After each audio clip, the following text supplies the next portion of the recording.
الحمد لله معز من أطاع واتقى ومذل من خالف أمره وعصاه وأشهد أن لا إله إلا الله وحده لا شريك له وأشهد أن نبينا محمد عبده ورسوله أما بعد السلام عليكم ورحمة الله وبركاته ولا رهيب الصومالي وعلى سلامي سلام كدب الحمد لله الله بمهذا لنسوقناتي انت كدب waxaan rabaa insha allah maanta u xir inaan kor istaago mawduucan ama arrintan ayaantan xoogaa suuqa ku faafsan oo ku saabsan xanuunka loo yaqaano coronavirus. xanuunkaas oo ummadii runtii khalkhal badan ku riday, ummadii cabsi badan ku riday. marka kelimadaydu waxay ku koobnaanaysaa qofka muslimka ah waqtiyadan oo kale maxaa la gudboon inuu sameeyo. haddaan mawduuceena sii guda galno, ilaahay rabbi subxaanahu watacaala wuxuu yidhi aayad qur-aana ku yidhi wamaa asaaba min musiibatin fabimaa kasabat aydiikum wayacfuu can kathiir. ilaahay wuxuu yidhi wax idinkuma dhacaan, wamaa asaaba wax idinkuma dhacaan oo min musiibatin dhib ah, wax dhibaato ah idinkuma dhacaan ilaa hadday idinku dhacaanna fabimaa kasabat aydiikum, waa waxaad gacmihiina ku kasbateen, waa waxaad gacmihiina ku beerateen, waa waxaad gacmihiina kula timaadeen, waa waxaad gacmihiina ku keensateen. waliba ilaahay rabbi subxana watacaala aadam wuxuu kusii daray wayacfuu can kathiir, ilaahayna sidaasu ay tahay wax badan buu idinka cafiyey. ilaahayna wax badan buu idinka cafiyey. marka su-aasha isweydiinta u baahan waxay tahay xanuunkan coronaviruska ma waxaan inagu keensanayba oo aan gacanteena ku keensanayba, mise waa wax sideedaba inoogu yimid oo aan filanaynin? xaqiiqdu waxay tahay waa waxaan gacmaheena ku kasbanay, waayo ilaahay rabbi subxaana watacaala amarkiisii baan khilaafnay. wuxuu in yidhi sameeya ma sameyno, wuxuu in yidhi iska daaya ma ka tagno. ilaahay rabbi subxaana watacaala wuxuu ina yidhi sameeyana ma sameyno, wuxuu ina yidhi ha sameynina waan sameynaa. sidaa liajligeeda ba ilaahay wuxuu leeyahay marka oo uu rabaa inuu bal addoomihiisa tuso awoodooda inaysan waxba ahayn. hargab yar oo aan waxba ahayn baa adduunkoo dhan intuu isu tegay buu daawo u waayey, daawo buu u waayey. kuwii quwadda iyo awoodda sheeganayay oo lahaa waxaan la yidhaahdo dhakhaatiirta adduunka ugu caalamsan baan haynaa, daawooyinka adduunka ugu caalamiisan baan haynaa, ilaa hadda xanuunkaas daaway u laayihiin. marka innaga haddaan muslimiin nahay maxaa inala gudboon? waxaa inala gudboon waxay tahay dembi baan sameynay. number one, horta dembiga inaan kasoo noqono aan sameynay. number two, allah rabbi subxaana watacaala xaggiisa inuu cararno, waayo ilaahay isaga yidhi fafiruu ila allah, xagga ilaahay u carara. inaan xagga ilaahay ka cararno, xagga ilaahayna u cararno, oo macnaheedu yahay inaan xagga ilaahay ka cararno oo caradiisa iyo ciqaabkiisa iyo cadaabkiisa ka cararno, xaggiisana u cararno oo naxariistiisa iyo jannadiisa iyo raali ahaanshiisa u cararno, waayo ta muhiimadda. laakiin shakigii baa innagana inu soo gaaray haddaan muslimiin nahay. shakigii baan aaminay, heer waxaan gaarnay aan idhaahno war qofka kugu yimaado markuu salaamu calaykum gacanta kuusoo taaga ha ku salaamin gacanta, lugaha la isku salaamo oo laba luga laysu dhiibo. waxaa la yidhahdo qofka markaad la hadlayso u jirso ilaa 3 feet 4 feet in la u jirso. runtii waa arrin iska shaki ah. shakiguna ma wanaagsana. ilaahay rabbi subxaana watacaala qof walba oo tala saaro, ilaahay wuxuu leeyahay waman yatawakal cala allahi fahuwa xasbuh. qofka ilaahay tala saarta ilaahay waa ku filan yahay.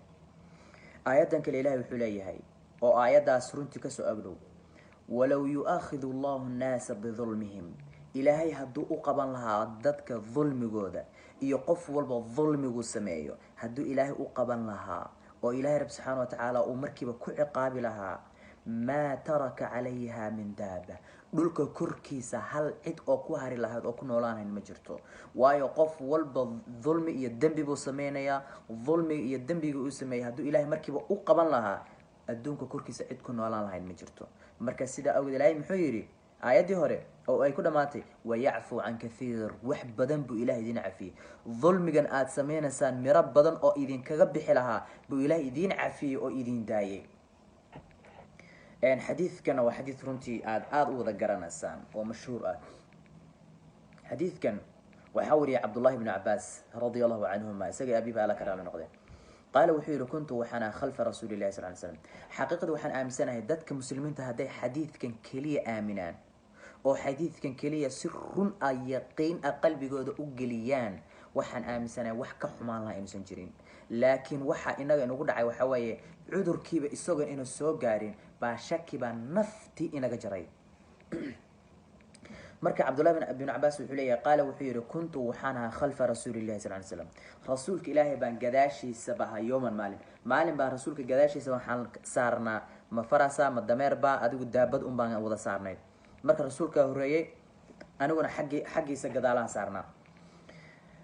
marka nabigu sal slam wuxuu yihi faqaala wuxuu yihi yaa qulaam, wiilkaygan yarow, inii anigu ucallimuka waxaan ku barayaa kalimaatin oraahyo ama hadallo baan ku barayaa. hadalladaasoo haddaad tiraahdo addunya aakhiraba aada liibaanayso. kan koobaad muxuu yahay ixfid illaaha yaxfadka, ilaahay xifdi. awaamirtuu ku siiyey xifdi oo suu ku yihi u samee, waxa uu ku yihi kahar oo ha sameyn kahar. ilaahay xifdi oo ilaahay rabbi subxaana watacaala waxaad ku xifdidaa wax walba uu raalli ka yahay inaad samayso. ilaahay xifdi oo ilaahay waxaad ku xifdidaa wax walba oo ku xumaanay inaad ka dayso. yaxfadka, markaasuu adigana ku xifdinaya ilaahay, markaasuu adigaagana uu ilaahay ku xifdinaya, dhib walba kaa xifdinaya adduunya aakhiro, garabkaaga taagnaanaya, garab iyo gaashaan bay ilaahay ku siinaya. ixfid illaaha yaxfadka, ixfid illaaha tajidu tujaahak. ilaahay xifdi, ilaahay hortaadaad ka helaysaay, oo macnaheedu yahay wax walba oo aada u baahan tahay oo ilaahay rabbi subxaana watacaala aada ka barido ama uga baahan tahay, ilaahay wuu ku siinayaa. waidaa sa'alta, haddaad cid waxaad weydiisanayso, hadday baahiyo ku hayso, haddaad xanuunsan tahay, haddaad cabsan tahay oo haddaad yani cabsanayso oo cabsi ku hayso, haddii dhibaato aad dareemayso, haddaad mashquul kale iyo hami iyo qami iyo balaayo walba aad dareemayso, haddaad murug dareemayso, fas'al illaah, ilaahay keligii wax weydiiso. cid kale waxaa weydiisanin. qof insaan ah oo adiga kula mida weligaa waxaa weydiisanin. waidaa istacanta, haddaad cid kaalmo weydiisanayso oo kaalmo u baahato oo dhib ku hayana, fastacin billaah, ilaah keligii kaalmo weydiiso. waclam, waxaad ogaataa ana alummata low ijtamacat, ummadoo dhan hadday isugu timaado oo ay hal meel isugu soo ururto oo ay kulligood adduunka oo dhan ay hal meel isugu wada yimaadaan, sababta isugu imaanayaan waa maxay? calaa an yanfacuuka, inay adig wax ku taraan, inay adig wax ku siiyaan, inay adig garab ay gaashaan ku noqdaan, inay adig ku garab istaagaan, ay intaasoo ummadoo dhan isugu timaado, lam yanfacuuka, kuguma anfacayaan ilaa bishayin qad kataba allahu laka, wixii ilaahay kuu qoray, intii yarada ilaahay kuugu talagalay, intii yarada ilaahay kuu qorsheeyay, intaas uunbay kugu anfici karaan, kaagamana badin karaan, kaagamana nusqaamin karaan. wain ijtamacuu, hadday ummadda haddana sidoo kale u kulanto oo ummadoo dhan ay isugu timaado, calaa an yaduruuka, inay dhib kuu geystaan, inay ku dhibaan. oo hadda xanuunada la sheegayo kale, qof xanuun qaba hadduu rabo inuu xanuunka kugu daarsado oo uusan ilaahay kuugu talagelin, qaadi maysid. marka low ijtamacad, hadday ay ummadda u kulanto calaa an yaduruuka, inay ku dhibaan oo dhib kuu geystaan oo kula gooyaan, oo muxuuha waxaa la yidhaahdo dhib walba oo ay kuu geysan karaan ay kuu geystaan, lam yaduruuka, kuma dhibi karaan ilaa bishayin qad kataba allahu calayk, ilaa intii ilaahay kuu qoray keliya unbay kugu dhibi karaan. intaasna ilaah baa kuu qoray, kaagamana badin karaan, kaagamana nusqaamin karaan. riwaayad kale oo xadiidku leeyahay, ama qeyb kale oo xadiidka ka mid a baa wuxuu leeyahay, ama ay leedahay ixfid illaaha, ilaahay xifdi, tajidu tujaahaka, waxaad ka helaysaa hortaada, bad ilahay ka helaysaa.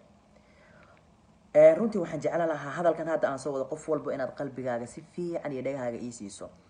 nebigu uu sii waday wuxuu yidhi tacarif ila allahi fi rikhaa, ilaahay xasuuso, ilaahay ogow, ilaahay rabbi subxaanahu watacaala qalbigaaga yuusan ka bixin waktiga aada barwaaqada ku jirto, waktigaad caafimaad ka haysato, waktiga arrimahaaga suukaa toosan yihiin, waktigaad faraxsan tahay, waktiga wax walba aada haysato, waktiga ilaahay xasuuso. Ha ku qooqin, ha ku kibrin, dulmi iyo xadgudub iyo jawr ha ku samaynin. waktiga intaa markaad barwaaqaysan tahay, ilaahay markaad xusuusato, ilaahay u xamdido, ilaahay u shukrido, ilaahay sujuudu shukri, laba ragcadood salaatu shukri u tukato, ilaahay tirahda alxamdulilah, ilaahu adaa i siiyey, ilaahay adaa naga qaadi kara, ilaahu ii siyaada aad tirahdo, ilaahay rabbi subxana watacaala muxuu yidhi lain shakartum la aziidanakum, haddaad ii shukridan addamahaygow waan idiin siyaadinayaa. marka waxaad ogaataa marka xadiidka qeybta kale waxay tahay oo sii socdaay وأنما واعلم أجو أنما أخطأك لم يكن ليصيبك.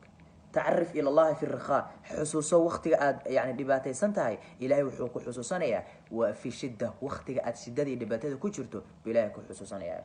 سيدو كلا واعلم محدوغتا أنما أخطأك لم يكن ليصيبك، وحيكو قفي معها وحيكو وحكو دعي أو لو قلت لي wixii ku gafay oo ku dhaafay wax lagugu talagalay ma ahan. wa annama asaabaka lam yakun liykhti'uka, wixii kugu dhacayna maaha wax ku gafay ma ahan. marka waxaad ogaataa xanuunkan la sheegayo ilaahay rabbi subxaanahu watacaala hadduu kugu talagalayna si walba u dadaasho, si walba afka wax ugu xirato, si walba meel walba u marto, waa ka kugu dhaca, waa ka kugu dhaca. haddii muxuu waxaan la yidhaahdo uusan ilaahayna kuugu talagelin kuwa xanuunsan oo xanuunka la tacbaanka oo hospitaalada la jiifa, xataa haddaad u tagto kuma kugu dhacayo, waayo allah ma kuu qorin. marka haddaan islaam nahay waxaa wanaagsan inaan taa aamino, laakiin shakigan iyo waxaan suuqa ku jira inaan aamino waxaa ka wanaagsan. war ilaahay rabbi subxana watacaala aan soo laabano, ilaahay rabbi subxana watacaala aan aamino, ilaahay aan tala saarano, ilaahay aan barino, ilaahay aan isku xirno, xagga ilaahay aan u cararno, cadaabka ilaahay ka cararno, carada ilaahay ka cararno, ciqaabka ilaahay ka cararno, raalli ahaanshaha ilaahay u cararno, jannada ilaahay u cararno, ilaahay rabbi subxana watacaala wax walba ku farxay u cararno, ilaahay raaligelintiisa u cararno. ilaahay waxaan uga baxsan karnaa wallahi uma wallahi waxay tahay ilaahay oo aan raali gelino keliya un baan uga baxsan karnaa, wax kale oo aan uga baxsan karnaa ma jirto. marka waxaan leeyahay walaalahayow, ilaahay rabbi subxaana watacaala ha idin barakeeye, ilaahay rabbi subxaana watacaala aan u laabano, ilaahay aan u laabano, ilaahay aan toobadkeenno. qof walba intaad weysaysato oo laba ragcadood salaad sunna tukato, ilaahay waxaa tira ilaahu wax alle wixii aan dembi galay ilaahu ii dhaaf, ilaahu ii cafidhe, ilaahayow dembigii aan galay mirihiisi waa kana waan arkaaye, ilaahayow intiisuna ugu sii badan, ilaahayow ii dhaaf, ilaahayow ii cafidhe, ilaahayow dembigayga cafidhe.